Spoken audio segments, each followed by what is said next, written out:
मंडळी, आज आपण गणेश चतुर्थी स्पेशल मोदक कसे करायचे ते बघणार आहोत। तर 1 चमचा इथे मी तूप पॅनमध्ये गरम करून घेतलेला आहे।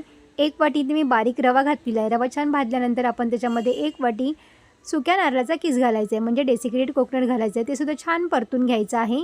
रंग थोडासा चेंज होईपर्यंत आपल्याला हे परतून घ्यायचं आहे। त्यानंतर 1 वाटी इथे मी दूध घातलेलं आहे। फूड कलर सुद्धा इथे मिक्स केलेला आहे। सगळं आपल्याला मिक्स करून घ्यायचं आहे आणि त्यानंतर 1 वाटी आपल्याला गूळ घालायचा आहे।